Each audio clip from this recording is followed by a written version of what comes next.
So welcome to UPSC with MK Reddy. So this is MK Reddy. అయితే మనము UPSC ప్రిలిమ్స్లో భాగంగా UPSC ప్రిలిమ్స్లో భాగంగా మనకు ఎన్విరాన్మెంట్కి సంబంధించి మనం ఈరోజు ఐయుసిఎన్ గురించి చూద్దాం. ఐయుసిఎన్ గురించి కంప్లీట్ అనాలిసిస్లో ఈరోజు మనము డిస్కస్ చేద్దాం. ఓకే, సో ఇక్కడ international Union of Conservation Nature's అంటారు. సో దీని గురించి కంప్లీట్ అనాలిసిస్తో ఒకసారి చూద్దాం. సో ఇక్కడ యూపీఎస్సీ ప్రిలిమ్స్లో భాగంగా మనకు మోస్ట్ ఇంపార్టెంట్ ఏరియా మనం డిస్కస్ చేస్తున్నాం. సో ఇక్కడ ఐయుసిఎన్ అంటారు. ఇక్కడ ఐయుసిఎన్ అంటే మనకు మొట్టమొదటిసారిగా international union for conservation of natural resources అని పేరు పెట్టడం జరిగింది. ఓకే, సో ఇంటర్నేషనల్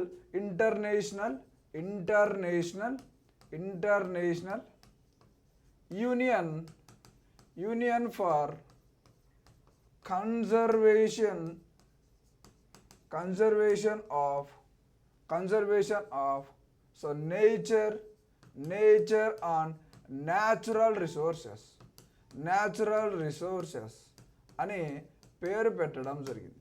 అయితే ఐయుసిఎన్కి మొట్టమొదటిసారిగా మనకు 1948లో కేవలం international union for conservation of nature అని పేరు పెట్టడం జరిగింది. కానీ ఇక్కడ న్యాచురల్ రిసోర్సెస్ అని ఎప్పుడు పేరు పెట్టారు అంటే ఇక్కడ మనకు 1958లో పేరు పెట్టడం జరిగింది.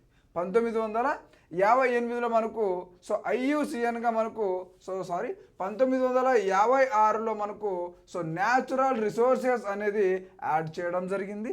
అయితే ఐయుసిఎన్ అనేది మనకు ఎక్కడ ఏర్పడిందంటే 1948లో స్విట్జర్లాండ్ గ్లాండ్లో ఏర్పడింది. ఇక్కడ మనకు దీని యొక్క హెడ్ క్వార్టర్ ఎక్కడుంది అంటే మీరు ఆన్సర్ చేయాలి స్విట్జర్లాండ్ గ్లాండ్ అని. అయితే IUCN international union for conservation of natural రిసోర్సెస్కి మనకు ఇంకా ఆల్సో కాల్డ్ యాజ్ ఇంకా దీన్ని ఏమని పిలుస్తారు అంటే వరల్డ్ కన్జర్వేషన్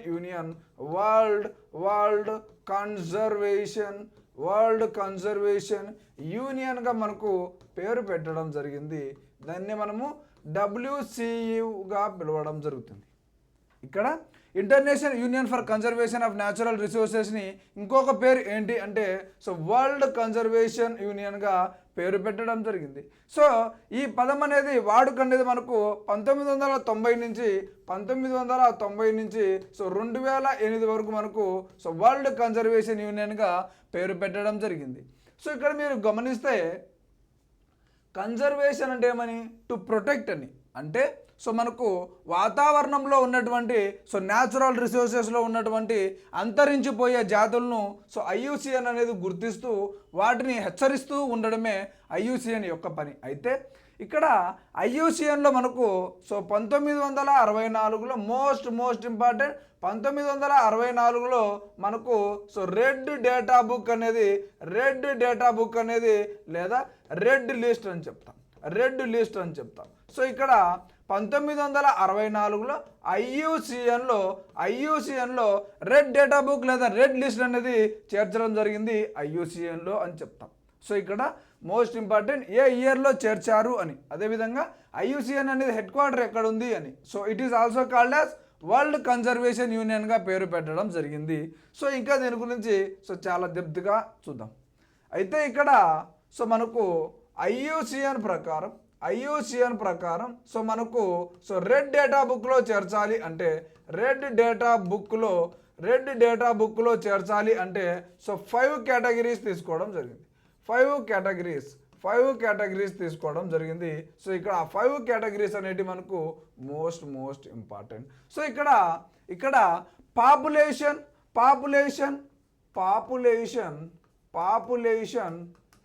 రిడక్షన్ రావాలి.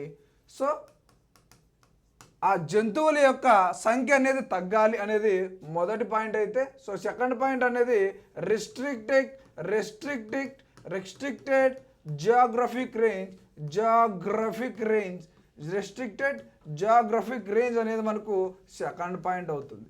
ఓకే, సో అందులో మనకు ఇక్కడ బాగా గమనిస్తే మూడో పాయింట్ చూస్తే small population size and decline అనేది కూడా ఉండాలి. సో ఫోర్త్ పాయింట్ మనం బాగా గమనిస్తే very small so restricted population ఉండాలి. సో ఫిఫ్త్ పాయింట్ చూస్తే ఎక్స్టెన్షన్ ప్రాబబిలిటీ అనాలిసిస్. సో ఈ 5 పాయింట్లని రెడ్ డేటా బుక్లో చేర్చాలి అంటే ఈ 5 పాయింట్లని కేటగరైజ్ చేసుకున్న తర్వాతనే సో మనకు రెడ్ డేటా బుక్లో చేరుస్తారు. So it was join in the year of 1964 in IUCN అని చెప్తాం. ఓకే, ఇక్కడ ఏ జంతువులు అయితే డేంజర్ లిస్ట్లో ఉంటాయో, ఏ మొక్కలు అయితే డేంజర్ లిస్ట్లో ఉంటాయో సో ఆ మొక్కల్ని మనకు IUCNకి సంబంధించి రెడ్ డేటా బుక్లో చేర్చడం జరుగుతుంది. సో ఆ రెడ్ డేటా బుక్లో మనకు చాలా క్లాసిఫికేషన్స్ అనేవి కూడా ఉండడం జరుగుతుంది. అదేవిధంగా ఇక్కడ మనకు సో మోస్ట్ ఇంపార్టెంట్ ప్రిలిమ్స్లో చాలాసార్లు క్వశ్చన్ అనేది అడగడం జరిగింది, థ్రెట్ అండ్ స్పీసెస్ అని. థ్రెట్ అండ్ స్పీసెస్ అని అడగడం జరిగింది. సో ఇక్కడ రెడ్ లిస్ట్లో మనకు కొన్ని కేటగిరీస్ అనేది డివైడ్ చేయడం జరుగుతుంది. ఎక్స్టింక్ట్ ఇన్ వైల్డ్ అని, సో ఇక్కడ క్రిటికల్లీ ఎండేంజర్డ్ అని వల్నరబుల్ అని. సో ఈ విధంగా మనకు సో కేటగరైజ్ చేయడం జరుగుతుంది. అందులో మనకు థ్రెట్ అండ్ స్పీసెస్ ఉంటాయి. Threat and species. ఇక్కడ థ్రెట్ అండ్ స్పీసెస్ అంటే ఏమేమి వస్తాయంటే క్రిటికల్లీ ఎండేంజర్డ్, సో సో ఫైనల్గా మనకు వల్నరబుల్ వస్తుంది. ఓకే, ఇక్కడ థ్రెట్ అండ్ స్పీసెస్ అంటే ఆన్సర్ చేయాలి మనము క్రిటికల్లీ ఎండేంజర్డ్ అండ్ వల్నరబుల్ అని. The combination of these three is called threat and species. అదేవిధంగా IUCNకి సంబంధించి రెడ్ లిస్ట్లో మనకు ఏ విధంగా కేటగరైజ్ చేసి ఉంటారో ఇప్పుడు చూద్దాం. క్లారిటీగా చూద్దాం.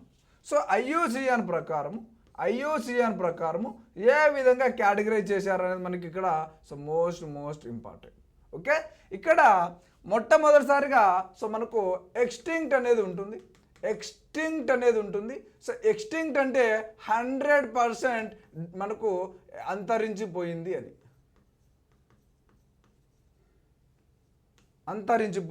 అర్థం. ఎక్స్టింక్ట్ అంటే పూర్తిగా దాని మనుగడ లేదు.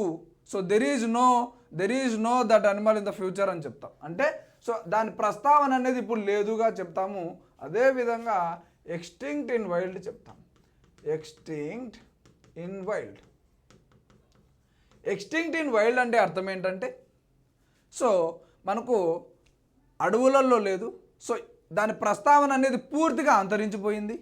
కానీ సో ఇక్కడ ఎక్స్టింక్ట్ ఇన్ వైల్డ్ అంటే ఏమని అర్థం ఇస్తుందంటే సో హ్యూమన్ ఇంటర్ఫీరెన్స్ ఉంటుంది. హ్యూమన్ మానవుల ఆవరణంలో ఉంటుంది. దాన్ని మనం ఎక్స్టింక్ట్ ఇన్ వైల్డ్ అంటాం. అంటే సో మనుషులు పెంచుకుంటూ ఉంటారు కానీ సో పూర్తిగా అంతరించిపోయింది కానీ మనుషుల ఆవాసంలో ఉంటుంది అని చెప్పేటప్పుడు ఎక్స్టింక్ట్ ఇన్ వైల్డ్గా చెప్తాం.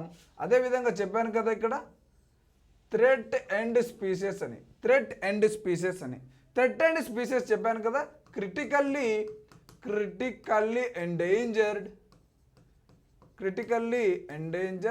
సో ఇక్కడ ఎండేంజర్డ్ అని.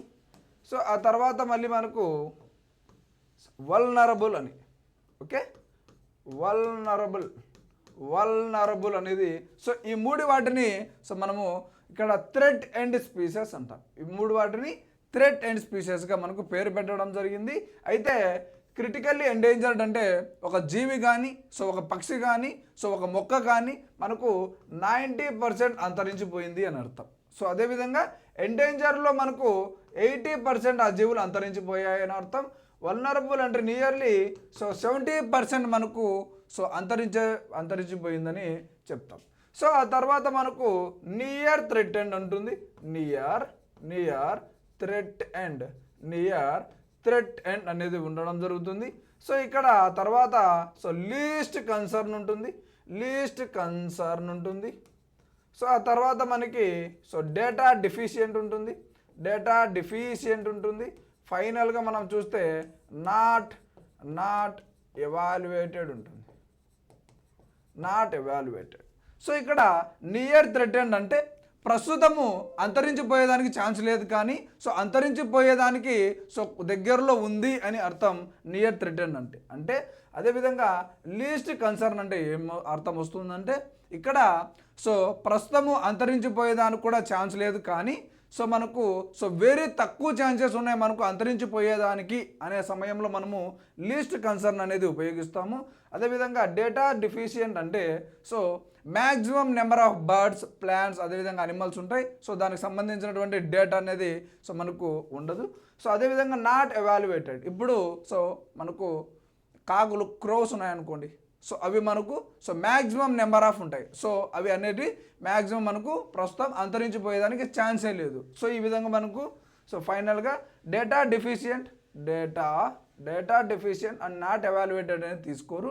ఇక్కడ మనకు least concern, near threatened, vulnerable, endangered, critically endangered, extinct in wild, extinct అని ఇవ్వడం జరుగుతుంది. అయితే ఇక్కడ మనకు మోస్ట్ ఇంపార్టెంట్ ఏంటంటే ఎక్స్టింక్ట్ అనేది ఏ కలర్లో ఉంటుంది అనేది ఇక్కడ మోస్ట్ ఇంపార్టెంట్. బ్లాక్ కలర్లో ఉండడం జరుగుతుంది ఎక్స్టింక్ట్ అనేది. ఆ తర్వాత మళ్ళీ మనం గమనిస్తే ఎక్స్టింక్ట్ ఇన్ వైల్డ్ అనేది మనము ఇక్కడ గమనిస్తే ఇక్కడ వైలెట్ అనేది ఉంటుంది. ఆ తర్వాత మనకు క్రిటికల్లీ ఎండేంజర్డ్ అయితే రెడ్ అనేది ఉంటుంది. ఆ తర్వాత ఎండేంజర్డ్ చూసుకుంటే మనం ఇక్కడ చూసుకుంటే ఆరెంజ్ కలర్లో ఉంటుంది. ఆ తర్వాత మళ్ళీ మనం ఇక్కడ చూసుకుంటే ఎల్లో కలర్ ఉంటుంది. నియర్ థ్రెటెండ్ చూసుకుంటే లైట్ ఎల్లో కలర్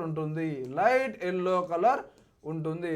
ఫైనల్గా లీస్ట్ కన్సర్న్ తీసుకుంటే మనకు ఇక్కడ గ్రీన్ కలర్ ఉంటుంది. గ్రీన్ అంటే సేఫ్ కదా. మోస్ట్ డేంజర్ ఏదంటే బ్లాక్ అని ఆన్సర్ చేయాలి. అంటే ఎక్స్టింక్ట్ పూర్తిగా అంతరించిపోయింది అని అర్థం. ఎక్స్టింక్ట్ ఇన్ వైల్డ్ అంటే పూర్తిగా అంతరించిపోయింది, కానీ మనుషుల ఆవరణంలో నివసిస్తూ ఉన్నవి అని చెప్తాం. క్రిటికల్ ఎండేంజర్డ్ అంటే 90% అంతరించిపోయాయి, ఎండేంజర్డ్ అంటే 80% అంతరించిపోయినాయని, వల్నరబుల్ అంటే 70% ఆ జాతులు అనేటి స్పీసెస్ అనేటి అంతరించిపోయాయని, ఈ మూడింటిని కలిపి మనము థ్రెట్ ఎండ్ స్పీసెస్గా చెప్తాం. Next near threatened and least కన్సర్న్గా పిలవడం జరుగుతుంది. ఇవన్నీ IUCN ప్రకారం రెడ్ డేటా బుక్లో లేదా రెడ్ లిస్ట్లో 1964లో మనకు ఈ విధంగా కేటగిరీ చేయడం జరిగింది. మోస్ట్ ఇంపార్టెంట్ ఏరియా మనం డిస్కస్ చేస్తున్నాం. IUCN గురించి అడగచ్చు, IUCNలో ఉన్నటువంటి రెడ్ లిస్ట్ గురించి అడగచ్చు. రెడ్ లిస్ట్ని చేర్చాలంటే 5 కేటగిరీస్ అడగచ్చు. అదేవిధంగా IUCNలో రెడ్ లిస్ట్ని ఏ విధంగా కేటగిరైజ్ చేశారు, ఇక్కడ ఆ అనిమల్ని బట్టి, ఆ అనిమల్ని స్థితిని బట్టి మనకు ఈ విధంగా కేటగిరైజ్ చేయడం జరుగుతుంది. ఇక్కడ ఎక్స్టింక్ట్ ఇన్ వైల్డ్, ఎక్స్టింక్ట్లో మనకు ఏ విధంగా ఏ అనిమల్స్ ఉన్నాయో ఇప్పుడు వాటి గురించి చూద్దాం. ఇక్కడ ఎక్స్టింక్ట్ చూద్దాం. ఎక్స్టింక్ట్ అంటే పూర్తిగా అంతరించిపోయాయి అని అర్థం. పూర్తిగా అంతరించిపోయాయి అని అర్థం ఇస్తాయి. అటువంటి జీవులు ఏమున్నాయో ఒకసారి చూద్దాం. ఆసియా చీత పూర్తిగా అంతరించిపోయింది. Dodo Mauritius bird. అదేవిధంగా ఇక్కడ మనకు డాల్ఫిన్ ఇన్ యాంగ్జీ రివర్ మనకు చైనాలో ఉంది కదా. అదేవిధంగా ఇక్కడ దీన్నే మనము బైజీగా పిలుస్తాము. దీన్నే మనము బైజీగా పిలుస్తాము డాల్ఫిన్ని. అదేవిధంగా 2000 ఇయర్లో పైరేత్రియన్ ట్రైగ్రీస్. ఇది మనకు స్పెయిన్ ప్రాంతంలో మనకు మౌంటైన్ గోట్ అంటాం. Mountain goat. మౌంటైన్ గోట్ అంటాం. ఇది కూడా మనకు పూర్తిగా అంతరించిపోయిందిగా చెప్పడం జరుగుతుంది. అంటే సో ప్రస్తుతం ఇప్పుడు ఇక్కడ రాసినటువంటి అంశాలు మనకు ఇప్పుడు ప్రస్తుతానికి లేవు, పూర్తిగా అంతరించిపోయాయి అని చెప్తాం. ఒకటి Asian cheetah, dodo Mauritius bird, so dolphin in Yangtze river, so it is located in China. It is located in China. That is also called as Baiji. In 2000 year, so the Pyrethrian tigris, it is from the Spain. So this is also called as mountain goat in Spain అని చెప్తాం. So పూర్తిగా అంతరించిపోయాయి ఈ జీవులన్నీ. అయితే next ఇప్పుడు మనం discuss చేసేది ఏంటంటే, so పూర్తిగా అంతరించిపోయాయి కానీ మనుషుల ఆవరణంలో ఉండే జీవులనే ఎక్స్టింక్ట్ ఇన్ వైల్డ్గా చెప్తాం. ఎక్స్టింక్ట్ ఇన్ వైల్డ్గా చెప్తాం. దాని గురించి కూడా ఇప్పుడు చూద్దాం. ఎక్స్టింక్ట్ ఇన్ వైల్డ్, ఎక్స్టింక్ట్ పూర్తిగా అంతరించిపోయాయి కానీ మనుషుల ఆవరణంలో, మానవుల యొక్క ఆవరణంలో ఉన్నాయి. సో యూఫోర్బియా, యూఫోర్బియా, యూఫోర్బియా, యూఫోర్బియా మయూరాంతాని, మయూరాంతాని, యూఫోర్బియా మయూరాంతాని. సో ఈ అటవీ ప్రాంతాలలో ఎక్కువగా ఉంటుంది. సో ఇక్కడ కేరళ అటవీ ప్రాంతాలలో సో ఎక్కువగా ఉండడం జరుగుతుంది యూఫోర్బియా మయూరాంతాని అనేది. సో ఇక్కడ ఇందులో మనకు మెడిసిన్కి సంబంధించి సో ఎక్కువగా గుణాలు ఉంటాయి. సో అదేవిధంగా ఇది కేరళ అడవికి సంబంధించి పాల్ఘాట్లో మాత్రమే అవైలబుల్గా ఉంది. ఇది మనకు మానవుల ఆవాసంలో మాత్రమే అవైలబుల్గా ఉంది. సో అక్కడ కేరళలో మనకు పాల్ఘాట్ ఉంది కదా, ఆ ప్రాంతాలలో మాత్రమే ఇది సో మనకు అవైలబుల్గా ఉంది. సో ఆ మొక్క అనేది యూఫోర్బియా మయూరాంతానిగా పిలుస్తాం. నెక్స్ట్ మనకు ఉండేటువంటిది క్రిటికల్లీ ఎండేంజర్డ్గా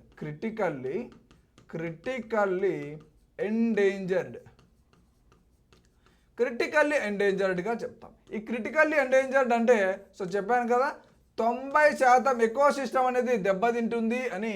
సో అదేవిధంగా ఇందులో ఉన్నటువంటి అంశాలు ఏంటంటే సో మనకి ఇక్కడ సో బాగా గమనిస్తే సో ఇక్కడ సో కాశ్మీర్ హంగుల్, సో అదేవిధంగా మనకు ఇండియన్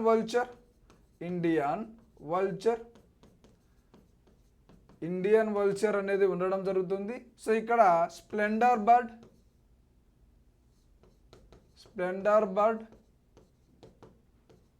సో ఈ విధంగా మనకు క్రిటికల్ ఎండేంజర్లో ఈ విధంగా కేటగరైజ్ చేయడం జరిగింది.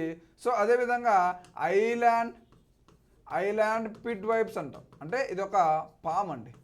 సో ఇదొక పాము. ఈ విధంగా మనకు క్రిటికల్ ఎండేంజర్లో సో ఈ విధంగా లిస్ట్ అయి ఉన్నాయి. ఆ తర్వాత మనం చూస్తే ఎండేంజర్డ్ అని చెప్పాను కదా, ఎండేంజర్డ్. ఈ ఎండేంజర్డ్లో మనకు చెప్పాను కదా 80% అనేటి అంతరించిపోయి ఉంటే మనకు ఎండేంజర్డ్గా చెప్తాము. సో ఇక్కడ ఉన్నటువంటి ఏంటంటే so Nilgiri tahr, Nilgiri langur, so Bengal tiger, అదేవిధంగా ప్యాంగోలిన్,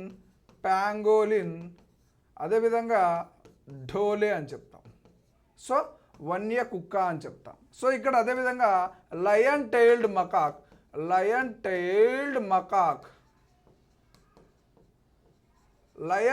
మకాక్గా చెప్తాం. సో ఈ విధంగా మనకు ప్యాంగోలిన్ అనేది, సో ప్యాంగోలిన్ గురించి ఒకసారి చూద్దాం. సో ప్యాంగోలిన్ని దేనికి ఉపయోగిస్తారు అంటే, సో ప్యాంగోలిన్ అంటే మనకి ఇక్కడ సో దానిపైన సో పిపిలి కహారి అంటాం. పిపిలి కహారి అంటాం. సో వీటిని సో మనకు మీట్ కోసం ఉపయోగిస్తారు. అదేవిధంగా సో దానిపైన పులుసులు ఉంటాయి, ఆ పులుసుల్ని మెడిసిన్ కోసం కూడా ఉపయోగిస్తారు అని చెప్పి ఎక్కువగా ప్యాంగోలిన్ అనేది సో మనకు ఎక్కువగా సో హత్యకు గురవుతుంది. అంటే మనకు ఇక్కడ ఎక్కువగా అంతరించిపోయేదానికి ఛాన్స్ ఉందని చెప్పి సో ఇక్కడ ప్రతి సంవత్సరము every year so third third Saturday of February ప్రతి సంవత్సరము థర్డ్ సాటర్డే ఆఫ్ ఫిబ్రవరిన ప్యాంగోలిన్ డేగా సెలబ్రేట్ చేస్తాం. అంటే ఈ ప్యాంగోలిన్ అనేది 80% అనేది అంతరించిపోతుంది కాబట్టి సో దాన్ని మాంసం కోసం అదేవిధంగా మెడిసిన్ కోసం ఎక్కువగా వాటిని చంపి ఉపయోగిస్తున్నారని చెప్పి మనకి ఇక్కడ సో ప్రతి సంవత్సరము ఫిబ్రవరి థర్డ్ సాటర్డేన మనకు ప్యాంగోలిన్ డేగా సెలబ్రేట్ చేసుకోవడం జరుగుతుంది. సో ఈ విధంగా వరల్డ్ ప్యాంగోలిన్ డేగా చెప్తాము. సో ఫిబ్రవరి థర్డ్ సాటర్డేని వరల్డ్ ప్యాంగోలిన్ డేగా సెలబ్రేట్ చేయడం జరుగుతుంది. వరల్డ్ ప్యాంగోలిన్ డేగా సెలబ్రేట్ చేయడం జరుగుతుంది. Most important topics we are discussing now. So అదేవిధంగా మనకు ఫైనల్గా చూస్తే వల్నరబుల్ ఉందండి. ఫైనల్గా చూస్తే వల్నరబుల్ ఉంది. సో ఇది నియర్లీ 70% అనేది అంతరించిపోయాయి అని చెప్తాం. సో ఇక్కడ కృష్ణ జింక ఉంది కదా, కృష్ణ జింక. సో బ్లాక్ బక్ అంటాం కదా, బ్లాక్ బక్. సో అదేవిధంగా అండమాన్ అండమాన్ కాకి. So East Indian మహాగని.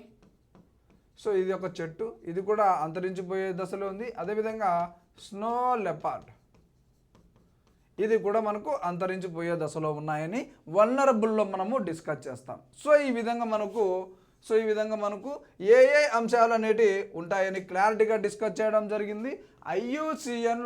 ఐయుసిఎన్లో మనకు 1948లో ఏర్పడడం జరిగింది. సో స్విట్జర్లాండ్ గ్లాండ్లో హెడ్ క్వార్టర్ ఉంటుంది కనుక చెప్పాను. ఇందులో రెడ్ డేటా బుక్ అనేది ఉంటుంది, రెడ్ డేటా బుక్ లేదా రెడ్ లిస్ట్ ఉంటుందని చెప్పాను. ఇది మనకు 1964లో తీసుకురావడం జరిగింది. సో ఏ జీవులైతే, ఏ మొక్కలైతే, ఏ పక్షులైతే మనకు సో డేంజర్ లిస్ట్లో ఉంటాయో అవి తీసుకొచ్చి మనకు రెడ్ డేటా బుక్లో మనకు చేర్చడం జరుగుతుంది. సో ఐయుసిఎన్లో మనకు సో రెడ్ లిస్ట్లోకి చేర్చాలంటే 5 కేటగిరీస్ కూడా డిస్కస్ చేయడం జరిగింది. ఇందులో మనకు థ్రెట్ అండ్ స్పీసెస్ అంటే ఇక్కడ మనము 3 రకాలుగా చెప్పడం జరిగింది. Critically endangered and vulnerable. ఈ విధంగా 3 రకాలుగా సో మనం ఇక్కడ కేటగరైజ్ చేయడం జరిగింది. సో ఇక్కడ రెడ్ డేటా బుక్లో మనకు so extinct in wild, so critically endangered, vulnerable, near threatened and least కన్సర్న్గా ఈ విధంగా కేటగరైజ్ చేయడం జరిగింది. అదేవిధంగా కేటగరైజ్ చేసిన తర్వాత ఏ లిస్ట్లో ఏవేవి ఉన్నాయని మనకు ఏ అనిమల్స్ ఉన్నాయని కూడా చాలా క్లారిటీగా డిస్కస్ చేయడం జరిగింది. So there is a chance to ask this question from the IUCN. Okay, thank you all. So subscribe my channel. So UPSC with MK Reddy. So next క్లాస్లో మనము ఎన్విరాన్మెంట్ సంబంధించి నెక్స్ట్ టాపిక్తో కలుద్దాం. Thank you all. We will see next class.